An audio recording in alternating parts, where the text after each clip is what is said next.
아주 오랜만에 이렇게 청년들 앞에 서게 되었습니다. 같이 우리 말씀을 먼저 읽도록 하겠습니다.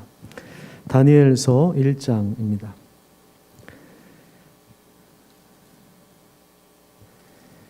구약 성경 1231페이지에 있습니다. 1231페이지 다니엘서 1장 1절에서 9절 말씀을 제가 한 절, 또 여러분들이 한 절 이렇게 번갈아 가면서 읽도록 하겠습니다. 우리 온라인에서 같이 또 예배 드리시는 우리 청년들도 같이 참여해 주시기를 부탁드립니다. 볼륨을 조금만 더 올려주십시오.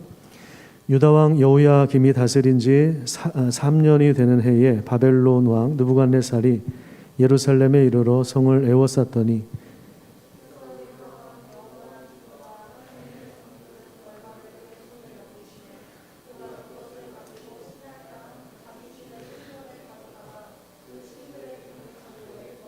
왕이 환관장 아스부나스에게 말하여 이스라엘 자손 중에서 왕족과 귀족 몇 사람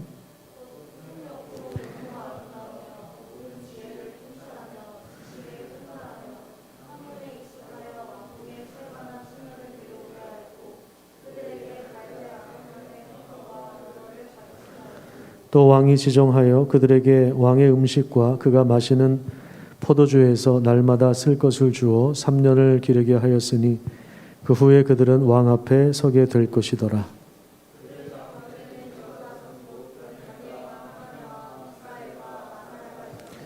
환관장이 그들의 이름을 고쳐 다니엘은 벨드사살이라 하고 하나냐는 사드락이라 하고 미사엘은 메삭이라 하고 아사랴는 아벳느고라 하였더라.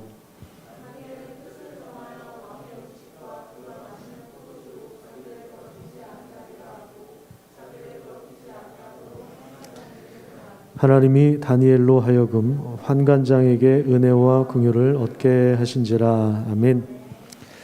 반갑습니다. 지난 주일 아침에 우리 강 목사님이 목양실로 들어오셔서 혹시 네가 다음 주 청년 예배 설교 좀 할 수 있겠냐 이렇게 질문을 하더라고요. 네, 이번 주 휴가인데 네가 청년 설교를 하면 내가 좀 편하게 쉴 수 있을 것 같고 그래서 안 하면 내가 그냥 하겠다 이렇게 하길래 하겠습니다 이렇게 순종하는 마음으로 준비하고 또 강 목사님이 한 주간 좀 편안하게 쉴 수 있도록 그렇게 설교를 준비하고 이렇게 또 순종하는 마음으로 같이 이 자리에 섰습니다. 여러분 우리나라가 선진국이 되었다는 거 혹시 알고 계세요?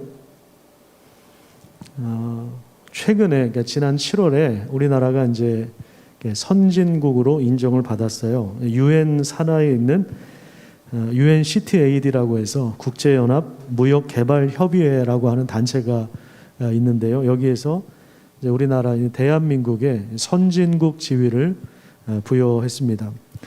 그동안에 이제 우리나라는 오랫동안 개발도상국이었죠. 그래서 이제 그러다 보니까 이제 선진국이라고 할 수 있는 나라들을 부러워하지 않았습니까? 미국이나 캐나다, 뭐 영국, 프랑스, 호주 이런 나라들을 우리가 부러워하면서 살았잖아요. 우리 스위스 가서 신라면 먹는 거 이게 우리 꿈이잖아요, 그렇죠? 그런데 이제 코로나 시대 이후에 우리는 세계 열강들과 어깨를 나란히 하는 그런 선진국으로 처음 이제 공식적으로 인정을 받았습니다. 가끔 이제 해외 선교지를 나가 보면요, 우리 한국을 동경하는 사람들이 상당히 많아요. 제가 중국에 갔을 때도 그걸 느꼈고요. 또 2년 전에 중앙아시아인 키르기즈스탄이라고 하는 나라가 있는데 거기 가서 보니까 그곳 이제 초등학교 아이들도 그렇고 중고등학생들도 그렇고 거기에 있는 학생들의 로망은 한국에 가서 공부하는 거예요. 한국 대학에 들어가는 것이고 그리고 한국에 취업하는 것입니다. 한국에 한번 가보는 것이 그들의 굉장한 꿈이에요. 2년 전에 호프컵이라고 해서 기아 대책에서 축구 대회를 우리나라에서 열었습니다. 그런데 이제 거기에 참여했던 그 아이들은 그 나라에 돌아갔을 때 거의 뭐 굉장히 영웅 대접을 받을 정도로 한국이란 나라가, 우리도 이제 어렸을 때 그랬잖아요. 미국 한번 가보는 거, 유학 가는 거. 우리 신학생 목사님들도 유학 한번 가는 게 굉장히 로망이에요. 우리 석준 형제 혹시 그런 뜻을 가지고 있는지 모르겠어요. 그렇죠? 우리가 그런 로망들을 우리가 사실 가지고 살았죠. 뭐 저도 마찬가지예요. 저는 이제 뭐 비자가 거절되어서 못 갔어요. 저는 2010년도에 비자가 2번이나 리젝되는 바람에 저는 이제 그 꿈을 접어야 됐는데요. 어쨌든 우리나라가 많은 나라에 지금 동경하는 그런 나라가 되었습니다. 실제로 지금 대한민국의 경제 규모가 혹시 세계 몇인지 아세요? 10위입니다. 10위. 대단하죠. 국방력은, 군사력은 몇인지 아세요? 군사력 6위입니다. 일본 다음에 우리나라가 차지하고 있어요. 이번에 이제 군수송기로 아프간에서 한국 직원들을 도왔던 직원들과 그의 가족들을 특별한 작전을 통해서 한국으로 데리고 올 수 있었던 것도 대한민국의 능력과 위상이 어느 정도인가를 보여준 사건입니다. 공군 중에 특수부대원들이 이제 동원되어서 그 작전에 참여했는데, 그 특수부대원 한 명을 나라에서 키우기 위해서 한 120억 정도 들어간다고 합니다. 그런 이제 국방력을 가지고 있는 나라가 되었습니다. 그러니까 탈레반보다 힘이 세야 이게 가능한 것인데, 우리나라의 위상을 보여준 사건이죠. 최근에 세계에서 인구가 2번째로 많은 인도라고 하는 나라에서 제2 외국어를 중국어에서 한국어로 바꾸었다는 소식을 들었습니다. 그래서 많은 나라가 이제 한국을 주목하고 있고, 이미 뭐 BTS 전 세계적으로 지금 그 팬들을 확보하고 있고, 많은 드라마와 이제 한류 문화가 전 세계로 지금 퍼져 있기 때문에 굉장히 좀 문화적으로도 그렇고 경제적으로도 그렇고 이제 군사적으로도 그렇고 대한민국의 위상이 상당히 좋아졌습니다. 제가 볼 때 정치만 좀 발전하고, 그리고 또 이 대학 입시 이런 교육제도 이런 것만, 또 집값 부동산 문제 이런 것만 좀 해결이 되면, 물론 지금 이 부동산 문제는 지금 캐나다도 문제고 미국도 문제고 사실 유럽도 문제고 사실은 다 문제예요. 우리나라만 그런 건 아니지만 어쨌든 이런 부분들이 좀 해결이 되면 좀 더 낫지 않을까, 이런 기대를 가지고 있습니다. 그래서 많은 나라가 지금 한국을 주목하고 있고요. 그리고 앞으로 20-30년 후에는 지금보다 더 큰 강대국이 될 것이다. 많은 전문가들이 그렇게 예상하고 있고 찬사를 보내고 있습니다. 자, 그런데요, 이런 선진국에 사는 여러분들은 행복합니까? 우리나라 위상이 이렇게 높아졌어요. 적어도 제가 20년 전에 제가 여러분들 나이 때, 청년 때 우리는 여전히 개발도상국이었고 많은 선진국을 부러워하는 나라였거든요.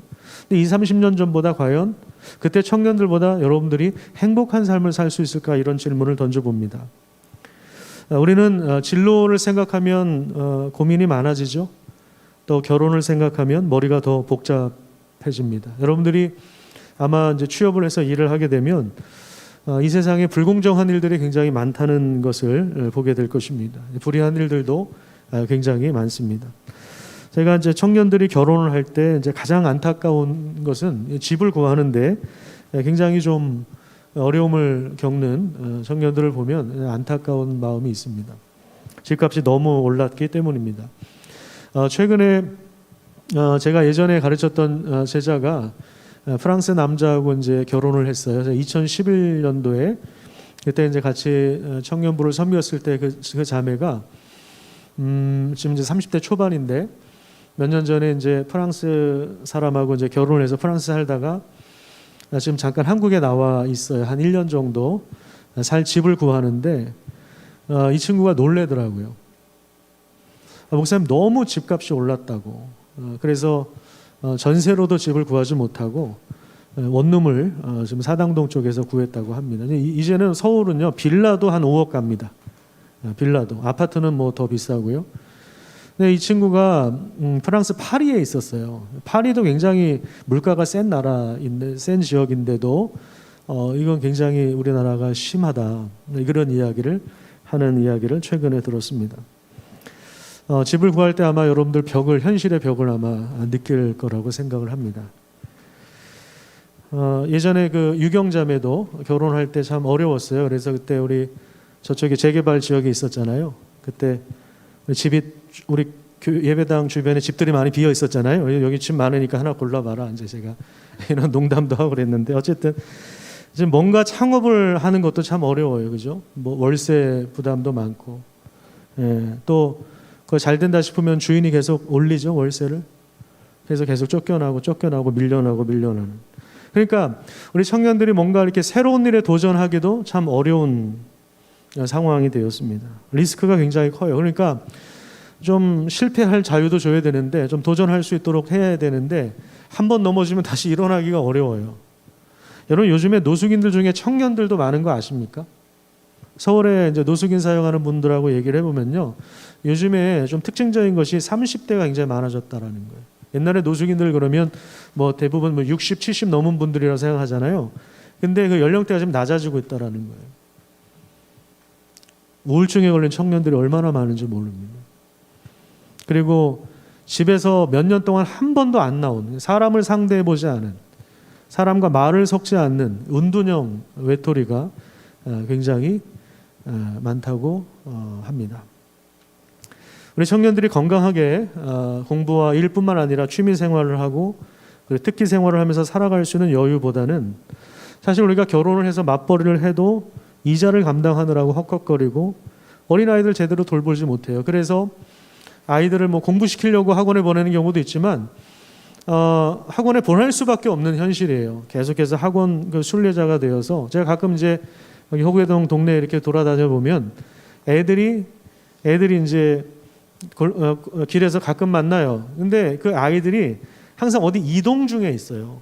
지금 어느 학원에 가요? 또 어느 학원에 가요? 놀이터 애들이 별로 없습니다. 그런 치열한 대학 입시를 통과해야 됩니다. 여러분들도 이제 뭐 다 겪으셨던 거지만, 뭐 대학 입시를 통과해도 뭐 보장되는 게 있냐, 또 그렇지 않아요. 사회 첫 발을 내딛으면서 이미 뭐 빚쟁이가 되어 있어요, 그죠? 그 빚을 또 계속 갚아 나가야 되는 너무 힘겨운 삶을 살 수밖에 없어요. 나라는 선진국이 됐다고 하는데, 국방력은 세계 유위까지 갔다고 하는데, 그런데 우리의 삶은 여전히 힘들고, 또 행복하냐 그러면 쉽게 대답을 못하는 그런 세상에 우리가 살고 있습니다. 분명히 확실하게 제가 말씀드릴 수 있는 건, 제가 청년 때보다, 그러니까 20년 전보다 지금 여러분들이 살고 있는 환경이 훨씬 더 좋아졌습니다. 핸드폰만 놓고 봐도요, 사양이 얼마나 좋아졌는지 몰라요. 제가 대학교 다닐 때는 핸드폰 사용하는 사람 몇 없었습니다. 그때는 정말 사업가, 이렇게 CEO들이 보통 핸드폰을 이제 들고 다녔지, 그때 몇백만 원 했거든요, 핸드폰이. 아무나 핸드폰을 가지고 다닐 수 없었어요. 제가 대학교 때 생각나는 것이 이제 삐삐라고 혹시 아시는지 몰라요. 삐삐 모르시죠? 아세요? 나이가 몇 살이에요, 도대체? 삐삐라고 이제 문자를, 숫자를 찍어 보내면 뭐 거기에 뭐 그걸로 이제 다시 전화하고, 공중전화 가서 전화하고 거기에다 음성을 남기기도 하고 그랬어요. 약간 좀 형편이 나은 친구들은 이제 CT폰이라고 있어요. CT폰. 아마 그건 잘 모르실 거예요. CT폰은 터지는 데가 터지는 것보다는 안 터지는 데가 더 많아요. 보통 이제 공중전화 박스 옆에 가면 좀 터질 가능성이 많습니다. CT폰을 이제 쓰잖아요. 근데 이렇게 CT폰으로 이렇게 통화를 하고 있으면 움직이면 안 돼. 움직이면 끊어져요. 그냥 그 자리에서 계속 통화를 해야 돼요. 그런 아주 뭐 연결하기 어려운, 근데 그것도 좀 부유한 청년들이 가지고 있었던 제품에 속합니다. 핸드폰만 봐도 지금 얼마나 뭐 좋아졌습니까, 그죠? 사양이 얼마나 좋아졌어요. 또 여러 가지 인터넷을 통해서, 뭐 유튜브를 통해서 유익한 정보를, 요즘에 뭐 유튜브로 공부하는 친구들도 많더라고요, 그죠? 군대 가서도 공부하고, 뭐 지금은 뭐 꼭 미국에 가 영어 공부할 수 있는 것이 아니라, 또 옛날에는 우리 목사님들도 이제 번역이 안 되니까 유학을 가고 그랬는데, 지금은 사실 다 번역되어서 나오고 그러니까 굳이 뭐 유학 갈 필요 없다, 이렇게 이야기하는 분들도 참 많습니다. 어쨌든 뭐 유명한 맛집도 많고요, 레시피도 많고요, 또 많은 문화를 원하는 만큼 누릴 수도 있고요, 소비할 것이 얼마나 많고 또 즐길 것이 얼마나 많습니까? 여러분 혹시 짚라인 이런 거 타보셨습니까? 짚라인? 요즘 핸드폰 너무 좋아서 짚라인 타면서도 막 핸드폰으로 영상 딱 찍고 막 그러잖아요. 옛날에 시티폰은 그냥 딱 한 걸음만 움직여도 끊어졌는데 참 좋은 시대에 우리가 살고 있습니다.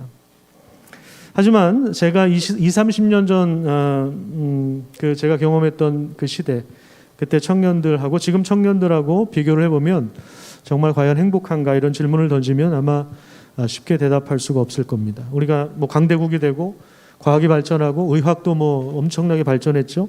기술과 문명이 발전했지만 여전히 우리는 살기 힘들다고 그렇게 이야기합니다. 최근에 우리 시대의 역설이라고 하는 제목의 글을 봤는데요. 상당히 공감이 되었습니다. 제가 한번 좀 읽어드릴게요.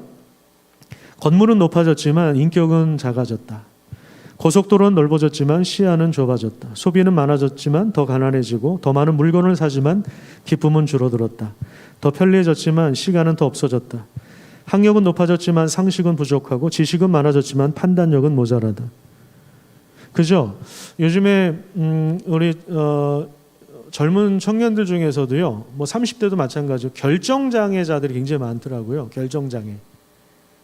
저도 좀 결정하는데 약간 좀 어려움이 있어요. 저도 이제 그렇다고 결정장애자까지 말하기는 좀 어렵지만 어쨌든 저도 뭐 하나 결정 내리는 거에 있어서 저도 그 좀 어려움을 느낍니다. 그런데 요즘에 청년들도 그렇고 30대도 그렇고 결정장애자들이 굉장히 많아요. 왜 그러냐면 엄마들이 다 해줬어. 과외 선생님부터 시작해서 학원부터 시작해서 심지어 대학 전공까지 엄마가 다 결정해줘. 집도 결정해줘. 남자친구도 결정해줘.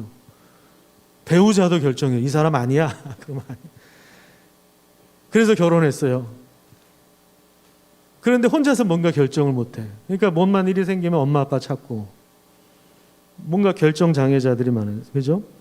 지식은 많아졌는데 판단력은 모자른 시대에 살고 있어요. 전문가들이 늘어났지만 문제는 더 많아졌죠. 그죠? 자격증도 많아졌는데 문제는 더 많아졌어요.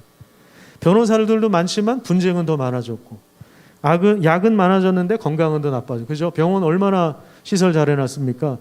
분당 서울대병원, 뭐 신촌 세브란스병원 이런 데 가보세요.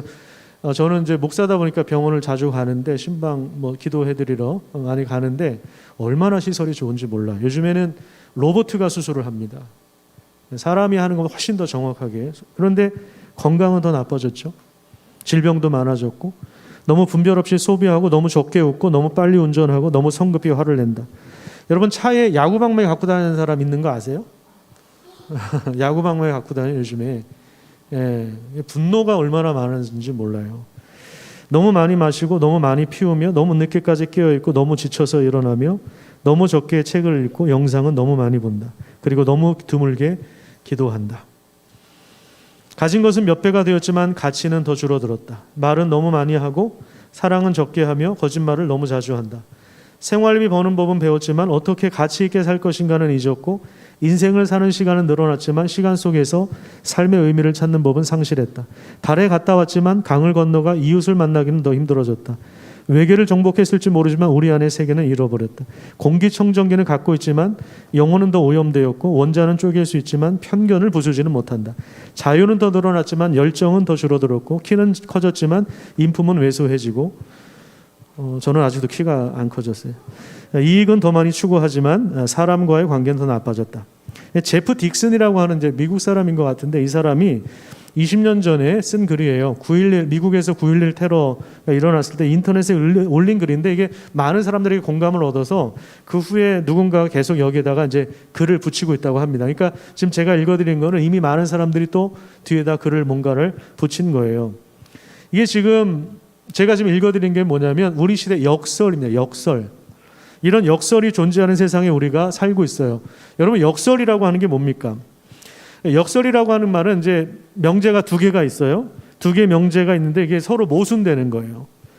근데 거기에 모순되는 상황 속에서 뼈 때리는 그 핵심 진리가 있다는 것을 말합니다. 부정하기 힘든 추론 과정을 거쳐서 받아들이기 힘든 결론에 도달하는 것. 이것이 바로 역설입니다. 자, 그런데 오늘 우리가 읽은 이 다니엘에도 역설적인 상황이 많이 펼쳐집니다. 여러분 아마 이 다니엘 이야기는 많이 아실 겁니다. 다니엘이 이제 바벨론의 포로로 끌려가는 그러한 이야기부터 시작이 되죠. 이스라엘 나라를 멸망시킨 바벨론이라고 하는 제국은요, 저는 여러분들이 유튜브를 통해서 한번 좀 확인해 봤으면 좋겠어요. 바벨론에서 치고 들어가면요, 바벨론에 관련한 영상이 굉장히 많이 나와 있습니다. 그 중에 몇 개만 골라서 한번 쭉 보십시오. 한 2, 30분 정도만 봐도 바벨론이 이런 나라였구나. 그 중동 지역에 거대한 제국을 꿈꾸었던, 실제로 이루었던 나라이고요. 예전에 이제 사담 후세인이라고 한 사람이 지금은 묻혀 있는 그 바벨론 도시를 다시 회복하고자 하는 그런 노력을 기울였습니다. 어쨌든 지금도 이제 그 탈레반도 그 아류라고 할 수가 있는데, 어쨌든 이 바벨론이라고 하는 이 제국은요, 지금의 미국이나 중국보다도 훨씬 더 영향력이 큰 나라였고, 그래서 이런 나라를 우리가 제국이라고 합니다. 제국이라고 하는 것은요, 이제 황제가 다스리는 나라를 보통 제국이라고 하는데, 다른 나라와 민족을 지배하고 다스리는 큰 나라를 우리가 보통 제국이다. 뭐 로마 제국도 그렇고 바벨론 제국도 그렇고 오스만 제국도 그렇고 우리가 제국이라고 하는 이름을 붙이는데, 바벨론 제국이 이스라엘을 포위해서 멸망시키고 그 중에서 왕족과 귀족 중에서 몇 사람을 선발하는데, 자, 그 기준이 뭐냐면요, 4절을 한번 보세요. 4절에 보시면 흠이 없어야 되고 용모가 아름다워야 되고 모든 지혜를 통찰하고 지식에 통찰해야 되고 학문에 익숙하여서 왕 앞에서 지시사항을 잘 감당할 조건을 갖춘, 이런 조건을 갖춘 사람들이어야 했는데, 자, 여기서 선발된 사람들이 다니엘과 세 친구들입니다. 자, 이 친구들이 최종 면접을 통해서 이제 선발된 것입니다. 그리고 3년 동안 바벨론 왕국에 있는 최고 기관에서 훈련을 받게 하는데요. 그 프로그램 안에는 바벨론의 이제 언어, 그리고 바벨론의 학문이 포함되어 있고 왕이 지정한 음식을 먹어야 됩니다. 그리고 포도주를 마셔야 합니다. 왕의 진미를 먹어야 하는 거예요.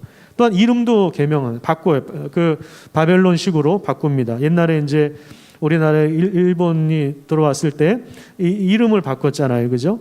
한국어를 못 쓰게 했잖아요. 일본어로 수업받게 하고 위대한 일본 제국의 어떤 그 사상들을 공부하게 하지 않았습니까? 그런 것처럼 바벨론의 학문을 다 익혀야 합니다.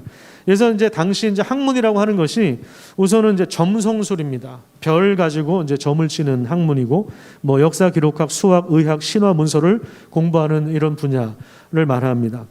자, 요즘식으로 말하자면 예루살렘 촌구석에서 살던 청년들이 포로로 끌려갔는데, 당시 최고 강대국의 국비 장학생으로 선발되어서 3년 동안 프로그램을 이수하고 나면 왕 앞에 설 수 있는 자격이 주어지게 되는 거예요. 최고의 시설에서 최고의 문화와 각종 혜택을 다 누리면서 바벨론 제국에서 출세할 수 있는 그 길들이 열리게 되는 겁니다. 여러분, 얼마나 좋은 기회입니까? 만약에 여러분들이 그런 강원도 산골짜기에서 태어나서 거기에서 형광등도 없이 공부하던 친구들이 정말 세계 최고의 나라에서 국비 장학생으로 선발되어서 그 프로그램을 3년 동안만 이수하고 나면 앞길에 그 탄탄대로가 열리는 상황이라면 여러분 얼마나 좋은 찬스입니까? 그죠? 우리가 그 찬스를 못 얻어서 그렇지 아마 이런 찬스가 있으면 다 그렇게 하고 싶어 할걸요. 바벨론 제국은요, 이런 식으로 계속해서 나라와 영향력을 확장시켜 나갔습니다. 포로민 중에서도 인재를 선발하는 거예요. 다니엘과 세 친구들 입장에서는 출세의 길이 이미 확보된 것이지만, 그런데 중요한 건 뭐냐면 이 프로그램의 목적은 결국 그 사람들을, 이 다니엘과 청년들을 바벨론화시키는 거예요. 바벨론화시키는 거예요. 제국의 힘으로 그들의 사상과 가치관과 인생을 완전히 물들게 하는 거예요. 그 가치관을 완전히 물들게 해서 유능한 바벨론 사람을 만들어서 결국에 제국의 힘을 더 키우려고 하는 이런 숨겨진 의도가 있는 것입니다. 그러니까 이 다니엘과 새 친구들, 청년들 입장에서 볼 때는 사실은 앞길이 열린 거예요. 진로가 이미 확보된 거예요. 탄탄대로가 열린 거예요. 그런데 숨겨진 의도가 있다는 것, 이런 역설적인 상황이 지금 존재하고 있는데요. 지금 청년 다니엘의 상황은 어쩌면 오늘 우리 시대의 청년들과 동일하다고 할 수 있습니다. 물론 우리 나라가 지금 멸망당한 것도 아니고, 뭐 우리가 포로로 끌려가 있는 것도 아니고, 뭐 국비 장학생으로 선출된 것도 아닙니다. 그런데 여러분들이 지금 살고 있는 우리 세상에 그 학교나 뭐 여러 가지 프로그램이나 충실하게 살아가다 보면요, 우리는 어느새 제국의 통치 아래서 자연스럽게 제국을 세우는, 제국에 충성하는 인물로 변모하게 되는 것입니다. 자, 예를 들어 볼까요? 여러분들이 어려서부터 늘 들어오던 이야기가 있죠. 공부를 잘해야 된다, 열심히 해야 된다. 그래서 좋은 대학 들어가야 된다. 그래서 좋은 대학은 어디 있는 대학이에요? 인서울을 말하는 거죠. 그죠? 스카이를 말하는 거죠. 좋은 대학에 들어가야 된다. 좋은 기업에 취업해야 된다. 성공해야 된다. 뭐 세상에서는 요즘에도 우리에게 계속해서 홍보하는 겁니다. 예. 예, S가 들어간 기업에 들어가야 돼. S가 들어간. 우리 강 목사님은 그런 면에서 성공한 사람은 아니죠. J가 들어간 교회에 들어가서 S가 들어간 교회에 들어가야 적어도 성공해. 사랑의 교회 뭐 이런 S가 들어가야 되는. 그죠? 어려서부터 우리 늘 들어왔던 이야기들이에요. 어려서부터. 제가 그 강남에 사는 분한테 직접 들은 얘기예요. 그분이 강남에 어려서부터 살았고, 근데 강남에 있는 대형 교회들이 몇 교회 있잖아. 이름만 대면 알 수 있는 교회. 거기 청년들이 많죠. 물론 워낙 사람이 많으니까 청년들도 많겠지만, 그 청년들이 거기 모여있는 이유 중에 하나는 이제 결혼 잘하기 위해서 오는 청년들도 상당히 많다고 합니다. 직접 들은 이야기. 어쨌든 뭐 안 그런 분도 있겠지만, 어려서부터 늘 들어온 얘기예요. 좋은 대학 들어가야 된다. 좋은 기업에 취업해야 된다. 성공해야 된다. 지금도 계속해서 홍보합니다. 우리에게 홍보합니다. 더 많이 가져야 된다.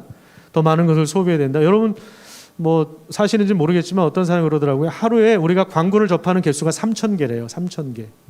여러분들이 범기역까지 걸어가는데 몇 개의 간판을 보시겠습니까?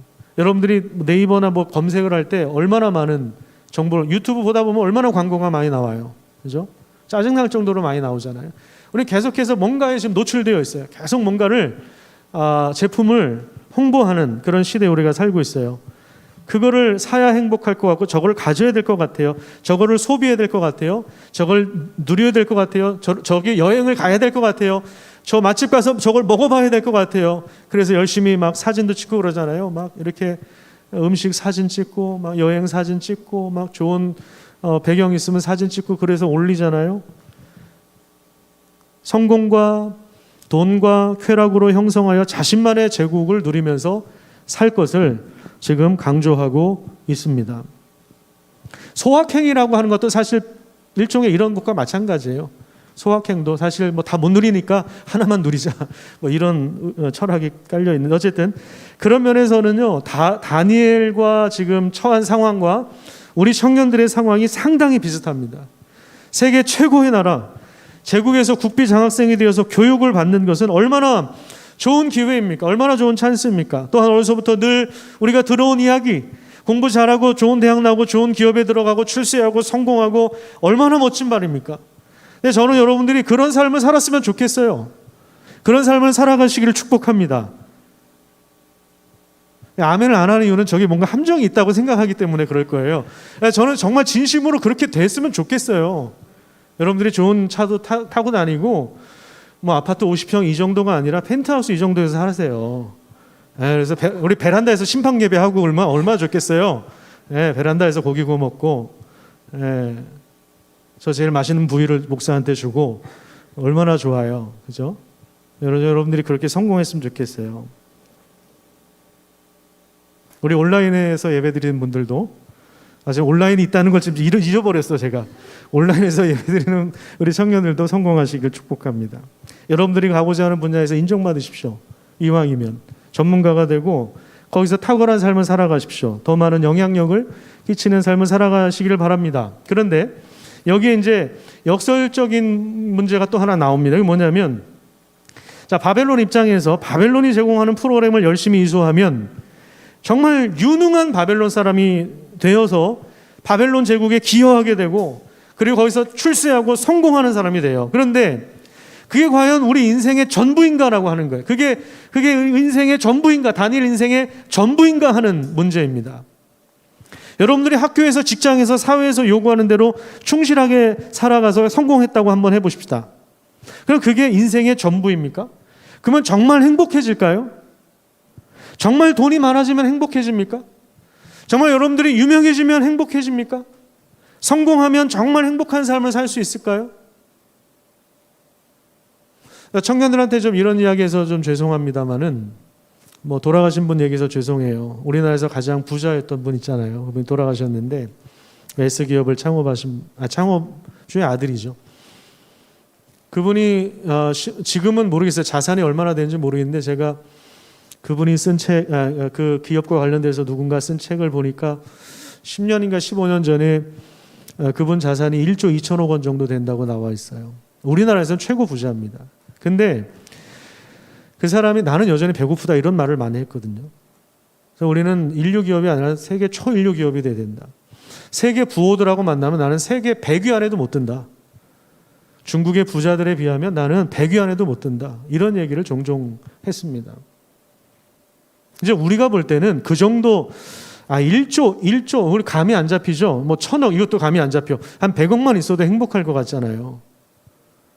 근데 제가 몇 년 전에 그 성매매 영상을 봤어요. 이렇게 돌아다녀서 제가 찾아서 본 건 아니고 돌아다니길래 우연히 봤는데 그 영상을 보면서 너무 서글펐습니다.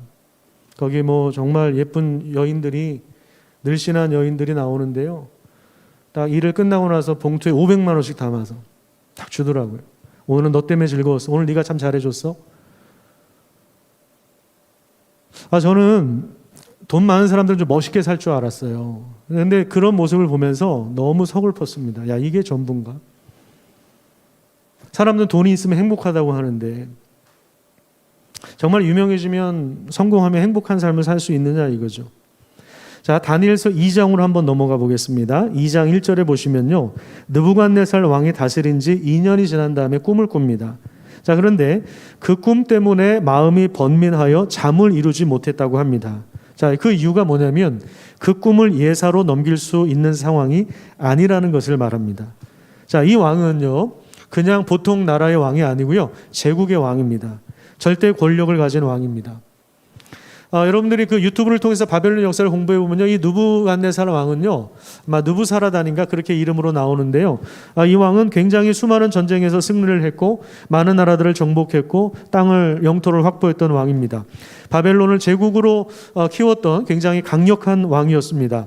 많은 사람을 포로로 끌고 왔고 그리고 학문을 발전시키고 군대를 증강시켰던 그런 세계 최고 제국의 왕이었습니다. 그런데 참 이상하죠. 자기가 꿈을 꾸어놓고도 그 꿈 때문에 불안이 가득해서 잠을 이루지 못하는 그런 상황들이 계속되고 있습니다. 자, 그래서 그 제국의 박사학위 가진 사람들을 다 전문가들을 불러내서 내가 꾼 꿈을 해석해달라고 그렇게 이야기합니다. 그러니까 지금 이 전문가들이 와서 굉장히 당황합니다. 황당해합니다. 왜냐하면 꿈이라도 알려주고 무슨 꿈을 꿨는지라도 내용을 알려주고 해석하라고 해야 되는데 무슨 꿈을 꿨는지도 이야기하지도 않고 해석해 오라는 거예요. 안 그러면 뭐 며칠까지 안 해오면 죽인다. 이제 이렇게 협박을 하는 거예요. 자, 자기 신하들, 자기 전문가들, 자기 나라에서 자기가 키운 그 사람들을 그 운명을 주고 뭐 안 해오면 죽인다. 이런 식으로 막 컨트롤하지만 정작 자기 미래를 알지 못해서 불안해하는 모습을 우리가 보게 되는 거예요. 자, 이것은요, 세상에서 돈과 권력과 명예를 가졌다고 하는 사람들이 보여주는 굉장히 역설적인 모습이에요. 미국에서는요, 정말 돈 많은 사람들은요, 잘 때 옆에 총을 놔두고 잡니다. 항상 그 노리는 사람들이 있으니까, 자기 생명을 노리는 사람들이 있으니까, 멕시코 이런 데는 치안이 불안정하니까 영화 같은 거 보면요, 웬만한 부잣집 아이들은 경호원이 다 붙어요. 초등학교 갈 때도 경호원이 따라갑니다. 부잣집 아이들은. 워낙 이 납치, 인신매매 이런 게 많으니까 여러분 이게 역설이죠. 세상에서 돈 많이 가진 게 행복이라고 하지만 권력을 가진 게 행복이라고 하지만 이게 역설이죠. 저는 우리나라에서 최고 권력을 가진 사람 김정은이라고 생각합니다. 절대 권력을 가지고 있잖아요. 우리나라는 5년밖에 못 하는데 그리고 대통령 얼마나 뒤에서 욕 많이 합니까? 그죠? 막 씹어대고 그래도 뭐 잡아가고 그러지 않잖아요. 근데 김정은한테 그럴 수 있어요? 김정은한테 누가 감히 이렇게 덤벼요? 그런데 절대 권력을 가지고 있는데 왕이 되자마자 숙청을 계속 하잖아요. 고모부도 다 사형시키고 다 죽이잖아요. 왜요? 불안해서 그런 거예요. 불안해서. 이게 역설적인 모습이죠. 그래서 다 죽게 생겼어요. 다니엘과 친구들까지 다 죽게 생겼는데 다니엘이 결국에 꿈을 해석해 나중에 한번 1장, 2장을 읽어보세요. 참 재밌어요. 그 과정이 이제 25절부터 나오는데요. 자, 우리 31절부터 한번 읽어보도록 하겠습니다. 31절부터 44절까지 여러분들이 원래 예배드리던 시간보다 지금 계속 길어지고 있는데 아무튼 뭐 오늘 안에는 끝날 거니까 걱정하지 마시고 자 31절부터 44절까지 우리 같이 한번 읽어보도록 하겠습니다. 시작. 왕이여, 왕이 한 큰 신상을 보셨나이다. 그 신상이 왕의 앞에 섰는데 크고 매우 찬란하며 그 모양이 심히 두려우니 그 우상의 머리는 순금이요 가슴과 두 팔은 은이요 배와 넓적다리는 노시요 그 종아리는 쇠요 그 발은 얼마는 쇠요 얼마는 진흙이었나이다. 또 왕이 보신즉 손대지 아니한 돌이 나와서 신상의 쇠와 진흙의 발을 쳐서 부서뜨리매 그때의 쇠와 진흙과 놋과 은과 금이 다 부서져 여름 타작마당에 겨같이 되어 바람에 불려간 곳이 없었고 우상을 친 돌은 태산을 이루어 온 세계에 가득하였나이다. 그 꿈이 이러한즉 내가 이제 그 해석을 왕 앞에 아뢰리이다. 왕이여, 왕은 여러 왕들 중에 왕이시라. 하늘의 하나님이 나라와 권세와 능력과 영광을 왕에게 주셨고 사람들과 들짐승과 공중의 새들 어느 곳에 있는 것을 막론하고 그것들을 왕의 손에 넘기사 다 다스리게 하셨으니 왕은 곧 그 금머리니이다. 왕을 뒤이어 왕보다 못한 다른 나라가 일어날 것이요 셋째로 또 녹 같은 나라가 일어나서 온 세계를 다스릴 것이며 넷째 나라는 강하기가 쇠 같으리니 쇠는 모든 물건을 부서뜨리고 이기는 것이라.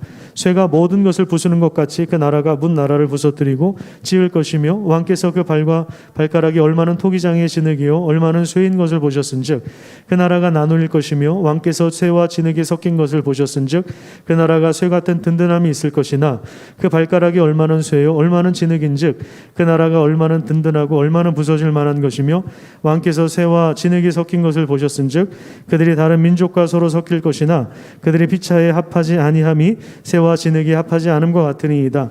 이 여러 왕들의 시대에 하늘의 하나님이 한 나라를 세우시리니 이것은 영원히 망하지도 아니할 것이요 그 국권이 다른 백성에게로 돌아가지도 아니할 것이요 도리어 이 모든 나라를 쳐서 멸망시키고 영원히 설 것이다. 자, 왕의 한마디면 목숨이 위태로운 상황에서 다니엘이 제가 해석할 수 있습니다. 하나님이 그 꿈을 해석하게 하실 수 있습니다. 해서 지금 이 해석의 메시지를 전달하고 있는데요.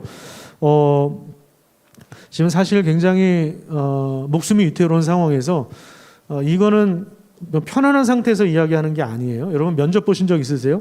편안한 상태에서 긴장 속에서 말을 하는 것보다도 훨씬 더 강도가 센. 왜냐하면 말 한마디 잘못하면 어떻게 될지 모르거든요. 자, 그런데 35절에 보시면요, 이런 얘기를 해요. 쇠와 진흙과 녹과 은과 금이 다 부서진다고. 이건 뭐냐면 제국의 운명이 이렇게 된다라는 거예요. 바벨론이 이렇게 무너진다는 거예요. 그리고 37절에 보면 왕은 절대자가 아니라 왕들 중에 하나입니다. 이렇게 이야기합니다. 39절에 보면 왕 다음에 누가 또 그 자리를 이어간다고 이야기합니다. 그러니까 왕을 세우는 분이 누가 있다라는 그 얘기예요. 하늘의 하나님이 왕에게 나라와 권세와 능력과 영광을 주셨다는 것입니다. 그러니까 당신의 자리가 영원히 주어진 것이 아니라 임시직입니다. 임시로 주어진 것입니다. 우리도 지금 여기가 임시 처소잖아요. 그죠? 영원히 여기서 계속 예배 드리는 것이 아니라 임시로 예배 드리잖아요. 그래서 좀 불편한 게 있어도 좀 우리가 참을 수 있죠. 그죠? 우리 목사님들도 뭐 참 불편한 일이 많죠. 우리 지난번에 있을 때보다도 불편한 일이 많은데 그래도 우리가 참는 이유는 이게 임시로 있는 데니까 참는 거죠. 근데 생각해 보니까 지난번 예배당도요 30년밖에 못 썼더라고요. 30년밖에 안 썼는데 부서졌더라고요. 30년 임시로 있었던 거예요. 앞으로 갈 예배당도 몇 년 있을지 모르겠지만 거기도 임시에 영원히 쓸 수 있는 게 아니에요. 뭐 한 4, 50년 있다 또 부서지겠죠. 이 땅에 영원한 게 없어요. 지금 그 얘기를 하고 있는 거예요. 예, 목숨 걸고 하는 얘기입니다. 사실 절대 권력을 가진 왕 앞에서 당신은 지금 왕들 중에 하나입니다. 당신은 임시로 지금 하나님이 여러분 저도 이런 생각 해봤어요. 제가 김정은 앞에 가서 그런 설교를 할 수 있을까요? 김정은 앞에 가서 제가 이 말씀을 가지고 당신은 이제 얼마 안 남았어요. 그동안 잘못한 거 회개하세요. 이런 식으로 제가 설교할 수 있겠습니까? 목숨 걸어야 되는 일이거든요. 여기서 우리가 한 가지 확실하게 배우는 게 뭐냐면 역사의 주관자가 하나님이시라는 거예요. 자, 다니엘서 1장 1절을 한번 보세요. 다니엘서 1장 1절에 보시면 느부갓네살 왕이 예루살렘 성을 포위했어요. 그죠? 자, 이 당시 왕이 누굽니까? 여호야김. 한번 따라서 보세요. 여호야김. 예, 여호야김. 아주 못된 왕입니다. 뭐 기억할 필요는 없어요. 근데 어쨌든 지금 이제 아프가니스탄에서 탈레반이 수도를 점령해서 많은 사람들이 뭐 탈출하고 뭐 공포와 두려움 속에서 하루를 보내지 않았습니까? 그래서 막 그 비행기를 타려고 그 바퀴 위에 있다가 막 이륙하니까 나중에 떨어지고 그 장면 보셨죠? 실제로 좀 일어나고 있는 일이에요. 철조망 위에다가 정말 어린 갓난아기인데 그 군인들한테 이 아기라도 좀 받아달라고, 평생 못 만날 수도 있는데 이 아기라도 좀 받아달라고, 지금 그런 일들이 일어나고 있는데요. 지금 이 아프가니스탄의 대통령은요, 돈가방 들고 튀었잖아요. 그리고 그 밑에 일하던 관료들은요, 탈레반에게 정권을 좀 하나씩 넘겨주고 있어요. 그러니까 6일 만에, 미군 철수한 지 6일 만에 수도를 점령할 수 있었던 것은요, 타락한 지도자들 때문에. 대통령 돈가방 들고 튀었고 탈레반들한테 지금 다 정권을 넘겨주고 있는 거예요. 넘겨주는 대가로 뭔가 보장받는 게 있겠죠. 우리 목숨은 살려줘라, 아니 뭐 집 한 채는 줘라, 저기 뭐 펜트하우스 하나 정도는 해줘라, 뭐 이런 식으로 뭐 거래를 했겠죠. 지금 이 시대도 마찬가지입니다. 하나님의 질서와 성품이 담긴 율법을 버린 왕이에요. 여호야김 왕은 이 당시 지도자들의 타락으로 인해서 결국에 멸망을 당해요. 지금 여기 포위 당했다 그랬잖아요. 1절에 느부갓네살 왕이 예루살렘 성을 포위했잖아요. 그러니까 이 당시에 지금은 뭐 무기가 뭐 생화학 무기가 있어서 이게 뭐 쓸모 없는데, 옛날에는 성을 포위했어요. 그럼 어떻게 되겠습니까? 성을 포위하는 거는요, 물을 끊어버리는 거예요. 양식을 끊어버리는 거예요. 3년 동안 포위를 했어요. 그래서 어떻게 된지 아십니까? 이 당시에 먹을 게 없으니까 자기 자녀들을 삶아 먹어요. 오늘은 내 자녀 먹자, 내일은 네 자녀 데리고 와라. 삶아 먹었다고. 그게 열왕기하인가 거기 나와요. 이스라엘 역사에, 성경에 그런 얘기들이 나온다고요. 그러니까 지금 아프간 사태보다 훨씬 더 끔찍한 일들이 벌어지는 상황이에요. 지금 이 상황이. 그러니까 지금 다니엘이 뭐 국비장학생 선발됐다 뭐 좋아할 게 아니고요. 지금 자기 나라가 이런 고통을 당한 상태를, 완전히 깨지고 부서진 상태를 경험한 청년들이었어요. 자, 그런데 여기서 우리가 주목해서 볼 게 뭐냐면, 이스라엘 군대가 약해서, 정치인들이 못나서, 경제력이 딸려서 망했다고 하지 않고 2절을 보세요. 왜 망했다고 이야기합니까? 2절. 주께서, 주어가 누구예요? 주께서 넘기셨다라는 말이에요. 무슨 말입니까? 하나님의 허락이 없이는 일어나는 일이 전혀 없다라는 거예요. 하나님의 절대 주권을 강조하고 있는 거예요. 하나님만이 역사의 주인이시라는 것입니다. 돈 많은 사람, 권력자, 대통령, 황제, 제국을 이룬 사람, 이런 사람이 주인이 아니라는 거예요. 그런 사람들 다 지나갑니다. 제국의 왕도 다 지나가고요. 대통령도 5년 있으면 다 지나가고, 꽃은 열흘 만에 다 시들고 집니다. 그런 것처럼 다 지나가는 거예요. 돈도 다 지나가는 것이고, 권력도 다 지나가는 것이고, 인기도 다 지나가는 것이고요. 다 지나가는 겁니다. BTS의 인기가 무슨 영원할 것 같습니까? 안 그래요. 다 지나가요 이제. 하나님의, 죄송해요. 혹시 아미들이 있다면 죄송합니다. 그래도 그 친구들은 좀 오래 갈 거라고 저는 생각을 합니다. 정말 애들이 괜찮아요. 애들이 제가 볼 때 인기를 얻을 만한 그룹입니다. 저도 가끔 노래를 들으면 은혜 받을 때가 있어요. 가사가 얼마나 위로가 되는지 몰라요. 어쨌든 근데 뭐 영원하진 않아요. 다 지나갑니다. 여러분, 역사를 공부해 보면요, 제국은요 절대 200년 넘긴 역사가 없습니다. 200년 넘지 않아요. 저는요, 미국도 200년 넘지 않는다고 생각합니다. 미국도 나쁜 짓 많이 했거든요. 사실 미국 소련 때문에 우리가 지금 분단된 거거든요. 물론 우리를 많이 도와주기도 했지만, 역사를 공부하다 보면 정말 아픈 현실들을 많이 보게 됩니다. 제국은 200년을 넘기지 못합니다. 소련도 마찬가지고요. 지금도 뭐 많이 약화됐죠. 지금 일본 약화되는 거 보세요. 일본 얼마나 못된 짓 많이 했으면 아직도 역사적으로 반성하지 않고, 독일은 철저하게 반성하잖아요. 아마 저는 그것이 기독교의 힘이라고 생각합니다. 그 문화 전반에 기독교 정신이 녹아 있거든요. 루터의 개혁은 교회만의 개혁이 아니었습니다. 뭐 음악, 교육, 사회 전반적으로 개혁이 일어난 것인데, 독일은 과거를 반성하잖아요. 일본은 아직도 반성 안 하거든요. 어쨌든 그래도 거기 선교사님들이 가 계셔서 오늘 일본에서 기도해야 됩니다. 그렇다면 역사의 주인이 되시는 하나님께서 역사 속에서, 세상 속에서 하시는 일이 뭔가, 우리는 이것을 주목해야 됩니다. 저는 이것을 위해서 지금까지 설교를 해온 것입니다. 자, 이제부터가 중요해요. 44절을 한번 볼까요? 44절 다시 한번 읽어볼게요. 2장 44절. 자, 시작. 이 여러 왕들의 시대에 하늘의 하나님이 한 나라를 세우시리니 이것은 영원히 망하지도 아니할 것이요 그 국권이 다른 백성에게로 돌아가지도 아니할 것이요 도리어 이 모든 나라를 쳐서 멸망시키고 영원히 설 것이다.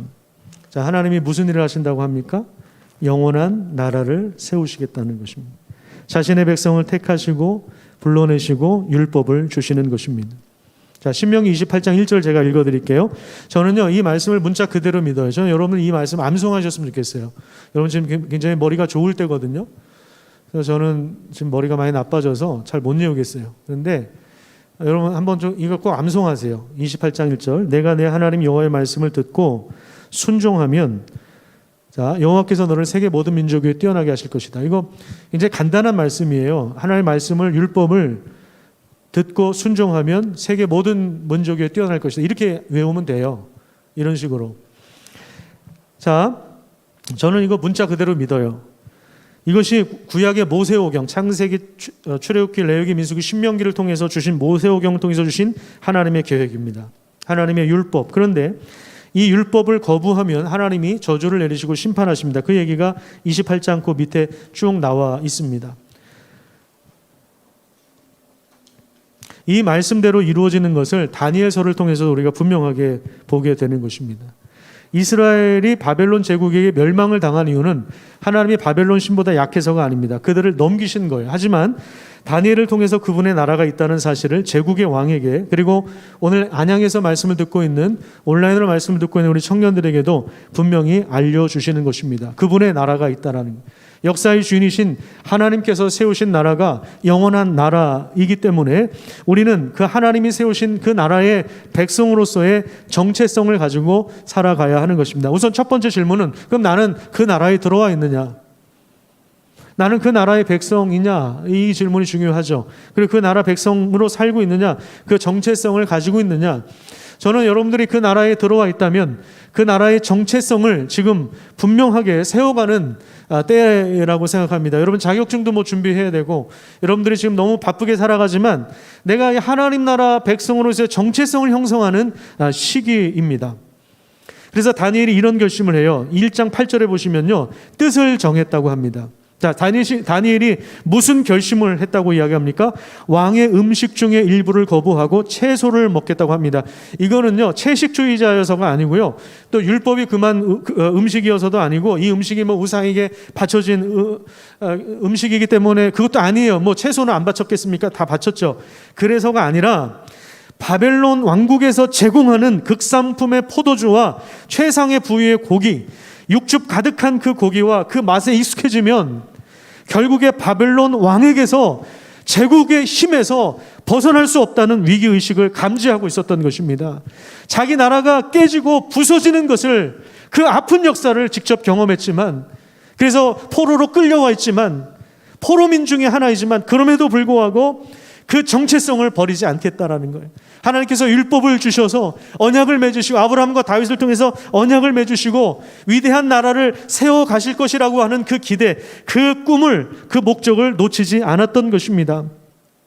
그래서 다니엘과 세 친구들은 제국에서 충성을 바치는 바벨론의 개로 사는 길을 선택한 것이 아니라 왕이 베푸는 호의 중에 일부를 거절하고 하나님 나라 백성으로서의 분명한 정체성을 선언하고 있는 것입니다. 비록 끌려와 있지만, 포로 신분이지만 그곳에서 분명한 정체성을 지키면서 하나님에 대한 믿음을 가졌던 다니엘과 세 친구들에게 하나님은 학문을 주시고 모든 서적을 깨닫게 하십니다. 자, 1장 17절부터 보세요. 하나님께서 학문을 주시고 그리고 모든 서적을 깨닫게 하시고 각종 지혜를 주셨습니다. 특별히 다니엘에게는 환상과 꿈을 깨달아 아는 능력을 주셨습니다. 그 다음에 20절에 보시면 바벨론 제국의 모든 이들보다 그 지혜와 총명이 훨씬 더 뛰어났다고 이야기합니다. 그래서 왕이 몇 차례 바뀌었지만 고레스 왕이 일어나 페르시아가 바벨론을 점령할 때에도 다니엘은 계속해서 총리 직분을 감당했습니다.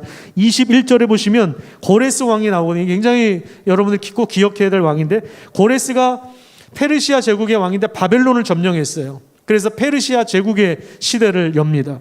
이 고레스 왕 원년까지 다니엘은 80세가 넘기까지 계속해서 총리의 일을 감당했습니다. 이것이 가능한 이유는 아까 신명기 28장 1절 암송하라고 하는 그 말씀 때문에 그래요.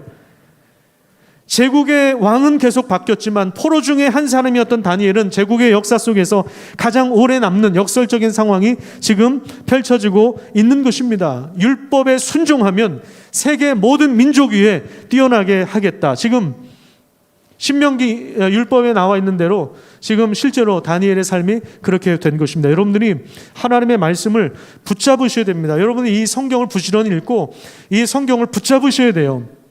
여러분들이 지금 뭐 자격증 딸 것도 많고 공부할 것도 많고 바쁘시겠지만 이걸 부지런히 읽어야 됩니다. 그러면 세계 모든 민족 위에 뛰어난 민족으로 여러분들을 세울 것입니다. 물론 제국이 된다는 그런 얘기 아니에요. 세계 1등 시민이 된다 그런 얘기가 아니라 세계 모든 민족보다 뛰어난다 이 말은 온 세상을 섬길 수 있는 하나님의 사람이 된다라는 이게 제사장의 역할이거든요.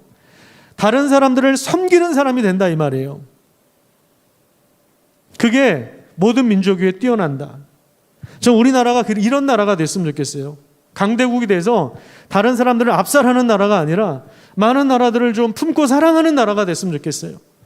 북한을 품기는 좀 어렵지만 어쨌든 이제는 앞으로 그래야 될 때가 오지 않겠습니까? 이제 다시 연합해야 되고 다시 민족의 아픔을 치유해야 되고 북한과 하나 되어서 온 세상에 지금 우리 대한민국 국방력이 6인데 북한하고 합쳐지면 얼마나 더 세지겠습니까? 그게 문제가 아니라 뭐 경제력이 뭐 더 그게 문제가 아니라 한반도가 통일이 되어서 온 세상에 하나님의 사랑과 복음의 아름다운 소식을 전하는 그런 나라가 되었으면 좋겠고 아프가니스탄처럼 미얀마처럼 불안정한 그 나라들을 섬길 수 있는 그 나라를 재건하기 위해서 그 국력을 사용할 수 있는 그런 나라가 되기를 축복합니다. 통일만 되면요. 육로로 러시아를 가고 중국을 가고 그래서 유럽까지 자전거 타고 갈 수 있는 그 길이 열리는 것입니다. 지금 우리는요 사실 섬나라에 살고 있는 거예요. 그렇죠?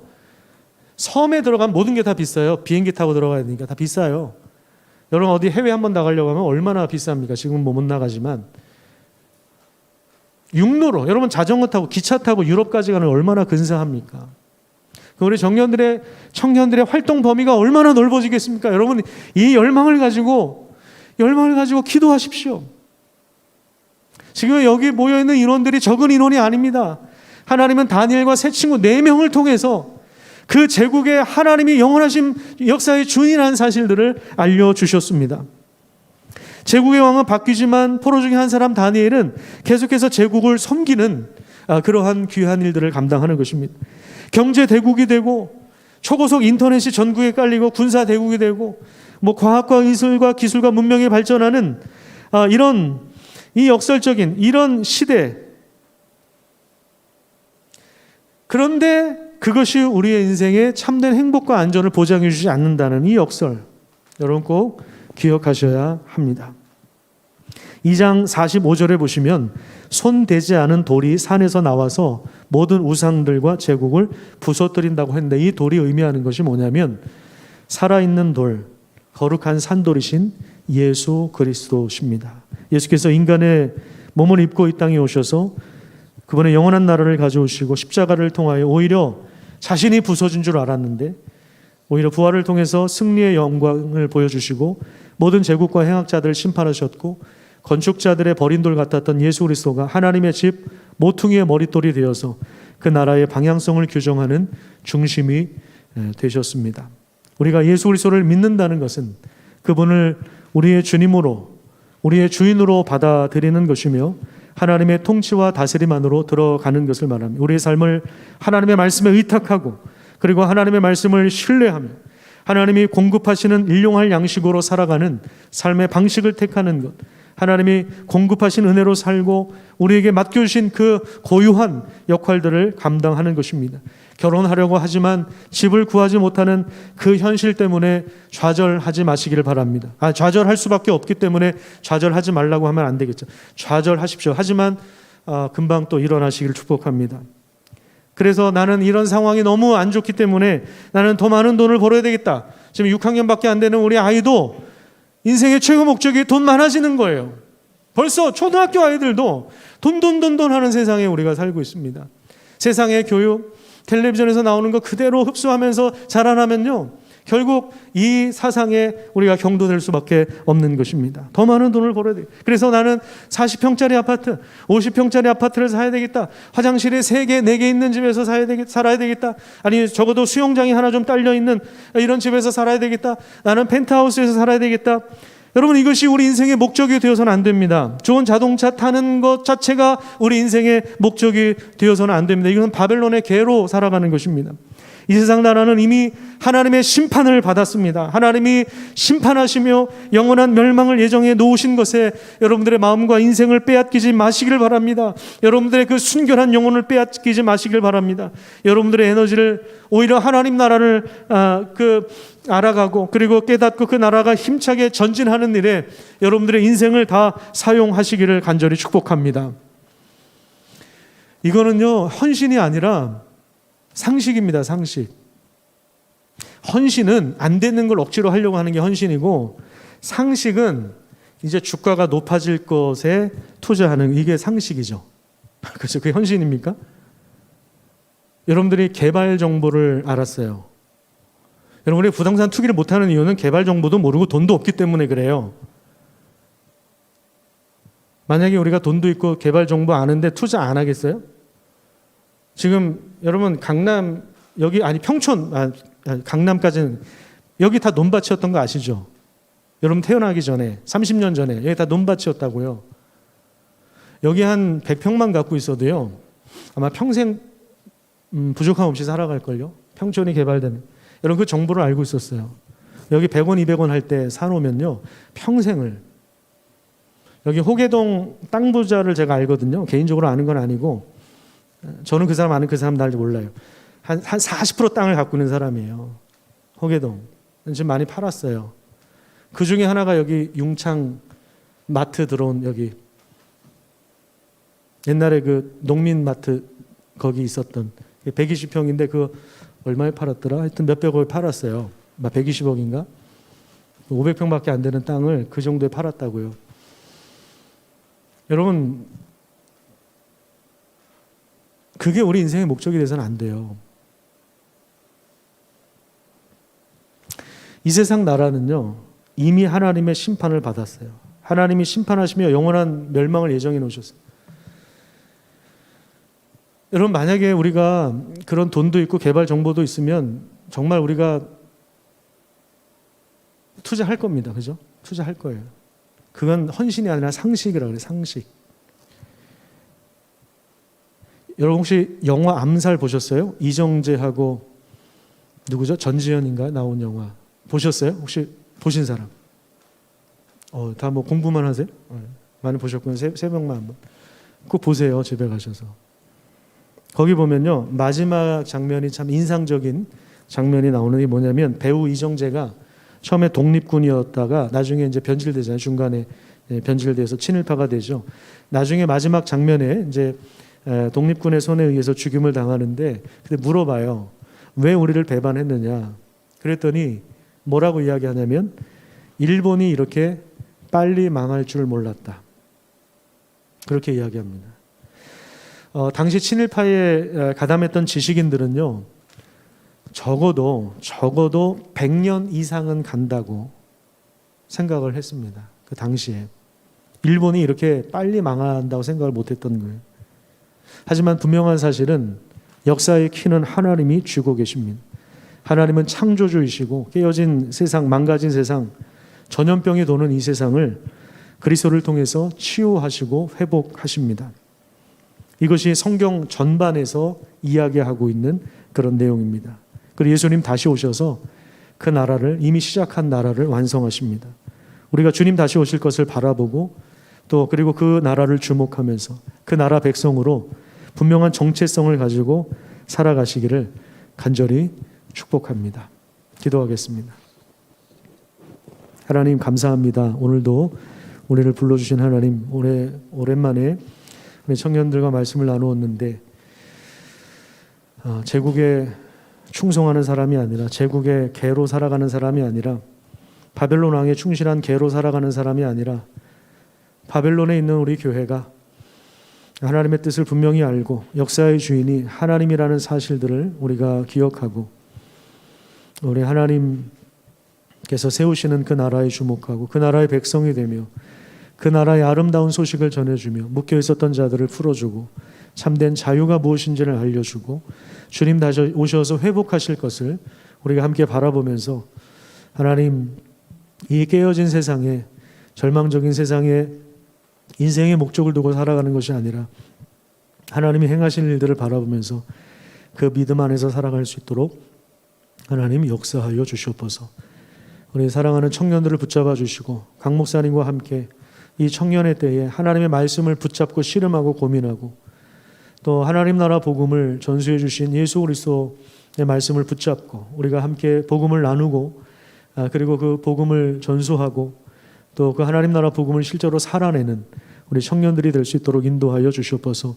이들의 앞길을 축복하여 주셔서 각 분야에서 인정받는 사람이 되게 하여 주시되 그 자체가 우리 인생의 목적이 아니라 각 분야에서 전문가가 되고 탁월한 삶을 살게 하시되 그것이 최종 목적이 아니라 그것을 통해서 그래서 하나님의 영광을 드러낼 수 있도록 도와주시고 하나님의 뜻을 이루게 하여 주시고 이 세상 나라를 주님의 나라로 바꾸어 가시는 하나님 나라가 힘차게 전진할 때 그 나라 백성으로 하나님 나라를 선포하고 아름다운 소식을 전해주는 하나님의 백성들 될 수 있도록 그 정체성을 분명하게 붙잡고 하나님이 주시는 지혜로 하나님의 위대하심을 드러내는 하나님의 사람들 되게 하여 주시옵소서. 감사드리며 예수님의 이름으로 기도드립니다. 아멘.